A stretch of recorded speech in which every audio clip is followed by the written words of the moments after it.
For most of the 20th century, American archaeologists agreed on one thing. No human set foot in North America before about 13,000 years ago. It was called the Clovis first theory, and it was treated almost like law. Then a quarry on a quiet stretch of the Savannah River started producing stone tools that shouldn't exist, buried in soil that was tens of thousands of years too old. Today, that site is still standing at the center of a fight that could change everything we think we know about the first Americans. The place is called the Topper Site. It sits in Allendale County, South Carolina, tucked into the trees along the Savannah River, right on the border with Georgia.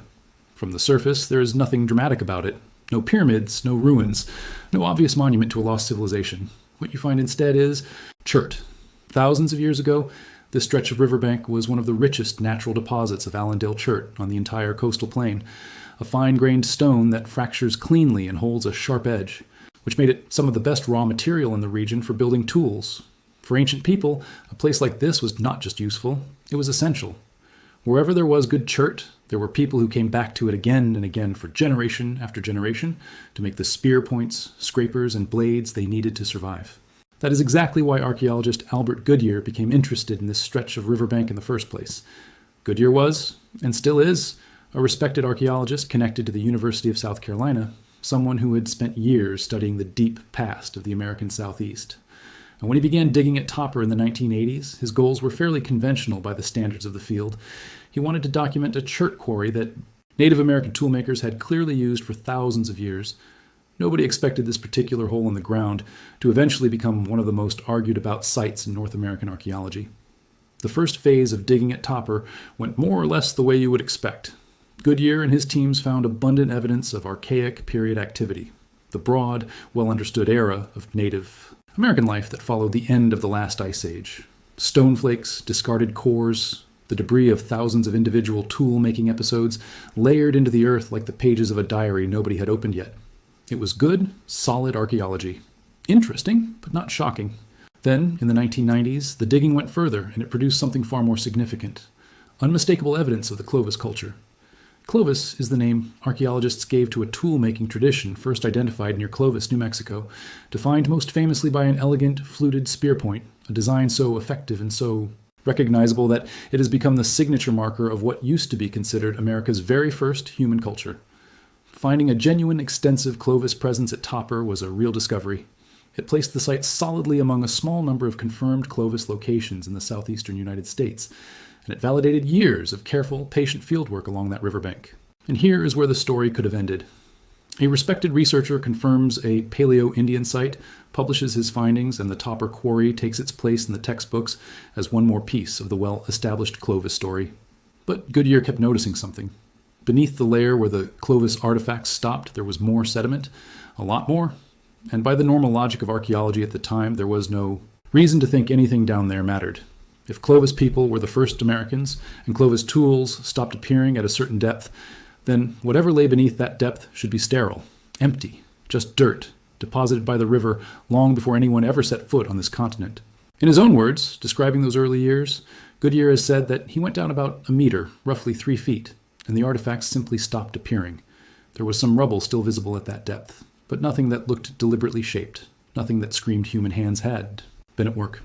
And because the site sat so close to a natural outcrop of chert, there was an obvious, mundane explanation sitting right there. This was probably just naturally fractured stone, rock that had cracked apart from frost, pressure, or erosion over unimaginable stretches of time, not tools shaped by a person. For years, that was where Goodyear left it. By his own admission, he wasn't especially interested in digging deeper because he did not believe there was likely to be any serious pre-Clovis presence in North America at all. That belief was not unusual. It was the mainstream position of the entire field. Clovis first was not a fringe idea that a few stub-born academics clung to. It was closer to a professional consensus, reinforced by decades of training, decades of publications, and frankly, decades of professional reputations built on top of it. As Goodyear later put it, you don't look for what you don't believe in. So he stopped there, and for a while, that was the end of the dig. What changed his mind wasn't a discovery at Topper itself. It was a discovery thousands of miles away, in southern Chile, at a site called Monteverde. There, archaeologist Tom Dillahay had uncovered artifacts, and even the remnants of ancient structures that appeared to date back at least 14,500 years, with some evidence hinting at an occupation stretching back even further, somewhere between 18 and 25,000 years. Monteverde was explosive in its own right. If people were living at the southern tip of South America that long ago, they would have had to arrive in North America first, and they would have had to arrive considerably earlier than the accepted Clovis first timeline allowed. The math simply did not work otherwise. You cannot have people at the bottom of 2 entire continents before your supposed first arrivals have even finished crossing the top of one. Goodyear found himself genuinely impressed by Monteverde, and he began to reconsider Topper's place in the broader landscape.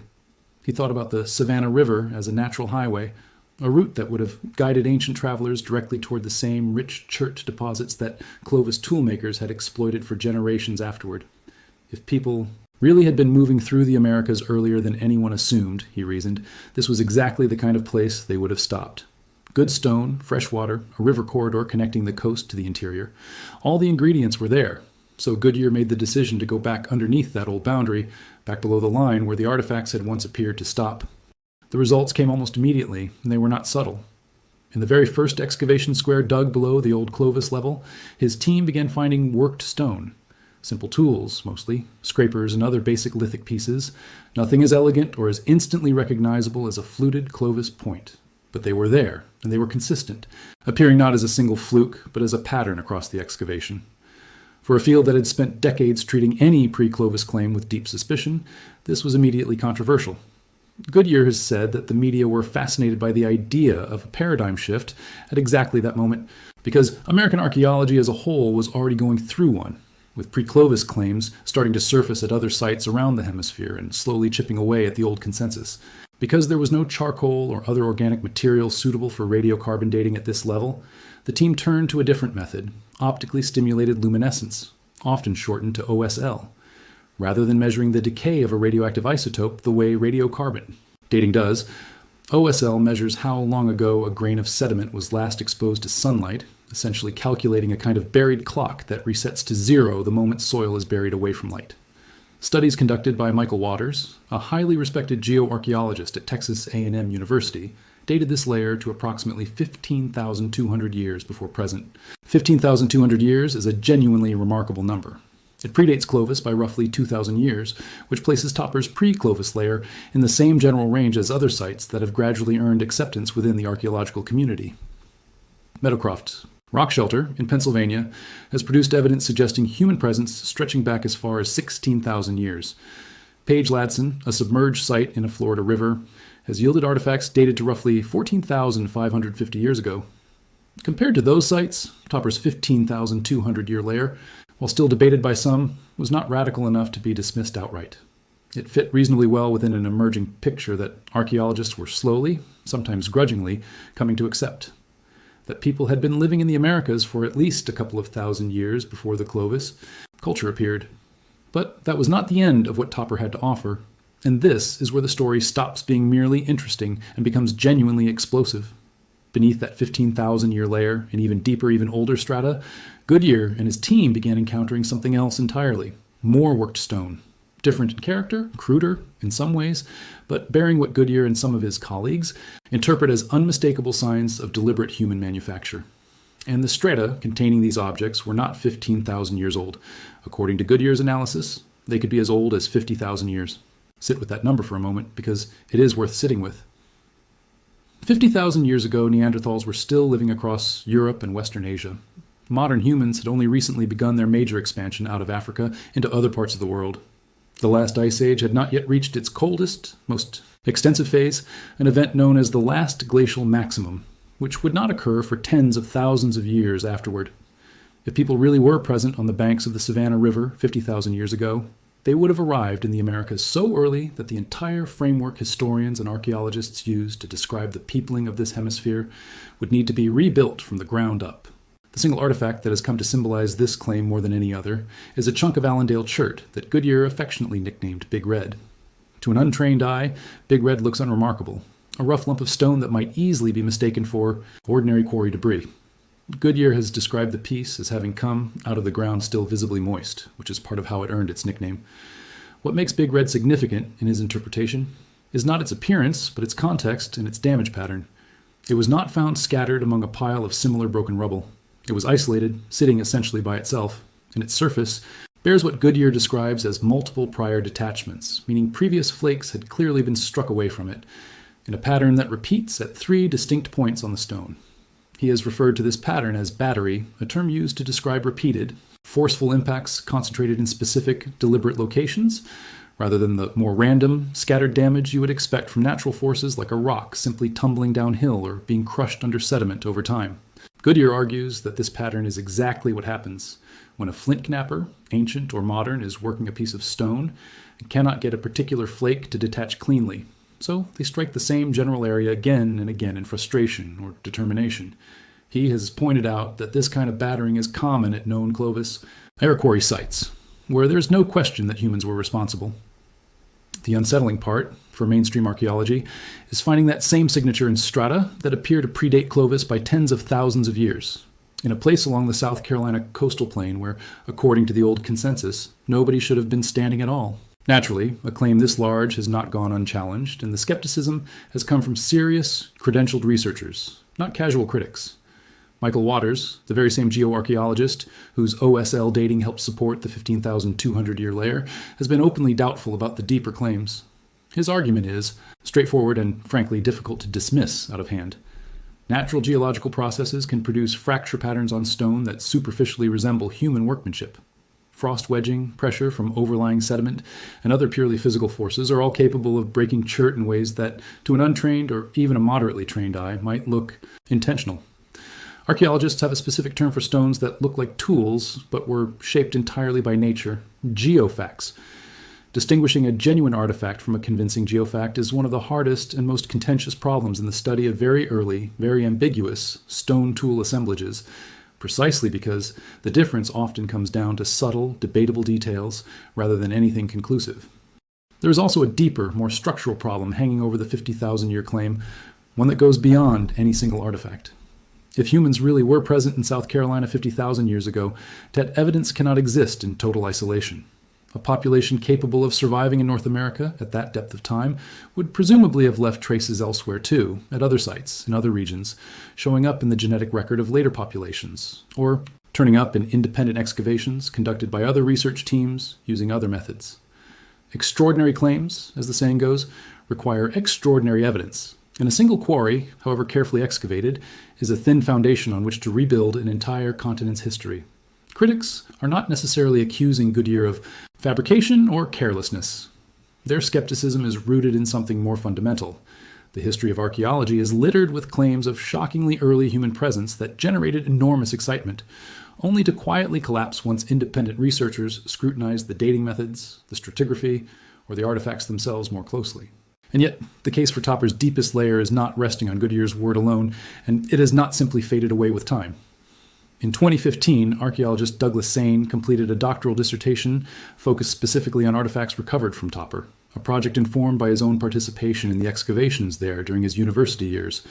Sain's research, which was later discussed by researchers J. M. Adavazio and David Pedler in their book Strangers in a New Land, examined the pre-Clovis Topper assemblage using microscopic use-wear analysis, a technique that looks for physical evidence of how a stone tool was actually handled and used, rather than relying solely on its shape or the context in which it was found. Sain's conclusions were striking. On a sample of the artifacts he examined, he identified edge polish, meaning a smoothing effect on the sharp edges, consistent with repetitive contact, likely from being used against another material. He also found striations, tiny fracture lines that result from an object being dragged or pressed against a hard surface. Repeatedly, along with adhering residue, potential traces of plant or animal material left behind from use, and edge damage consistent with the wear you would expect from actual repeated tool use rather than a single random impact. Just as importantly, Sain's analysis supported the idea that these artifacts were found in situ, meaning they had not simply migrated downward over thousands of years from a more recent layer above them, settling into older sediment through some kind of natural disturbance. That distinction matters enormously, because one of the most common ways a pre-Clovis claim collapses is through evidence that younger artifacts sank into older soil, creating a false impression of extreme age. If Sain's in situ analysis holds up under continued scrutiny, it closes off one of the easiest and most common objections critics might otherwise raise. Adavazio himself, writing about Sain's work, put the stakes plainly. If the Topper assemblage eventually finds widespread acceptance within the professional archaeological community, it would require, in his words, a radical reworking of our understanding of pre-Clovis stone technology. That is not a small statement coming from a researcher of his stature. Adavasio is himself closely associated with Meadowcroft Rock Shelter, one of the sites that helped break the original Clovis First Consensus decades earlier, so his willingness to take Saint's findings seriously carries real weight within the field. To understand why any of this matters so much, it helps to step back and look at how dramatically the broader picture of early American history has shifted over just the last couple of decades. For most of the 20th century, the Clovis First model was not simply the leading theory. It was treated, in practice, almost as settled fact. The story was clean and satisfying. Sometime around 13,000 years ago, small bands of hunters crossed a land bridge connecting Siberia to Alaska, made their way south through an ice-free corridor as the last glaciers began retreating, and rapidly spread across two entire continents, developing the distinctive fluted Clovis Point along the way. It was a tidy narrative, and for decades, any archaeologist proposing an earlier date for human arrival in the Americas risked serious professional consequences, ranging from career-damaging criticism to outright dismissal from serious academic conversation. That consensus did not collapse all at once. It eroded, site by site, discovery by discovery, over roughly the last 50 years. Meadowcroft Rock Shelter was one of the earliest cracks, followed by growing acceptance of Monteverde in Chile, which many archaeologists now consider firmly established. Then came a wave of newer, harder-to-dismiss evidence. At White Sands, New Mexico, researchers uncovered actual fossilized human footprints preserved in ancient lakebed sediment, and multiple independent dating studies, using different methods on different materials, converged on an age of roughly 21 to 23,000 years. Footprints are a uniquely powerful category of evidence because, unlike a stone tool, there is no plausible way to argue that a footprint was produced by natural geological forces or migrated downward through the sediment over time. A footprint is direct, unambiguous, proof that a living person stood in that exact spot at that exact moment. The White Sands findings have been independently confirmed and are now widely regarded as one of the most solid data points establishing a pre-Clovis human presence in North America. Alongside White Sands, the Galt site in Texas has continued to produce compelling pre-Clovis evidence of its own, adding further support to the idea that people were present in North America well before the traditional 13,000-year mark. Researchers have also developed new models for how early humans might have reached the Americas in the first place, moving beyond the old assumption of a single ice-free interior corridor. One increasingly popular idea involves a coastal migration route, sometimes nicknamed the Kelp Highway, in which early populations moved down the Pacific coastline in small watercraft, following rich marines, resources like kelp forests, fish, and shellfish, rather than trekking overland through the continent's frozen interior. This model would have allowed people to bypass the glaciers entirely, arriving in usable coastal habitats potentially thousands of years earlier than an interior route would have permitted. Genetic evidence drawn from both ancient and modern populations has also increasingly pointed toward a deeper, more complex timeline of migration into the Americas than the simple single-wave Clovis first story ever allowed for. Put all of that together, and you can see why Topper's story lands so differently today than it would have 30 years ago. The field of archaeology, as a whole, has become considerably more receptive to the idea of a much older human presence in the Americas because it has been forced to be, one confirmed discovery at a time. Ideas that would have been dismissed instantly in the 1980s are now treated as reasonable, testable hypotheses. Even so, there remains an enormous gap between accepting a 21,000-year timeline, which is now well supported by multiple independent lines of evidence, and accepting a 50,000-year timeline, which currently rests almost entirely on a single site, interpreted primarily by the small team who excavated it. That is precisely the gap Topper's deepest layer is still trying to close, and it is a gap that will likely require years, possibly decades, of additional fieldwork, replication, and independent verification before the wider archaeological community reaches any kind of settled conclusion. Goodyear himself, now semi-retired from the University of South Carolina, seems well aware of exactly how high that bar is and how long it may take to clear. He has described the Topper site in blunt, almost understated terms as a pre-last glacial maximum, pre-Clovis location, acknowledging openly that it is, in his own words, a pretty stunning claim. But he has consistently framed his life's work at the site not as a finished conclusion, but as an ongoing argument still being built, piece by piece, layer by layer. He has said plainly that he is trying to prove something is there, and that doing so is what matters most to him. Whether or not the 50,000-year date for Big Red and the deepest Topper artifacts is ultimately accepted by the broader field, Goodyear has framed his goal simply as building the strongest possible case and letting the next generation of archaeologists take it from there. It is worth being honest about where things currently stand, rather than overselling the certainty of any single interpretation. The Topper site's Clovis era layer is firmly, uncontroversially established. one of only a handful of confirmed Clovis locations in the entire southeastern United States. Its 15,200-year pre-Clovis layer sits on reasonably solid scientific footing, supported by OSL dating and broadly consistent with other accepted pre-Clovis sites across the hemisphere. But the 50,000-year layer, the one containing Big Red, remains exactly what it has been for 2 decades now. A serious, carefully argued, but still unconfirmed hypothesis. It has not been debunked. Researchers like Douglas Sain have added meaningful, methodologically rigorous support to the case, but it also has not been independently replicated at other sites to the degree that would be required to overturn the current scientific consensus on the peopling of the Americas. That tension between a genuinely compelling body of evidence and the total absence of independent corroboration is exactly what keeps Topper relevant, and exactly what keeps it controversial more than 3 decades after Goodyear first began digging there.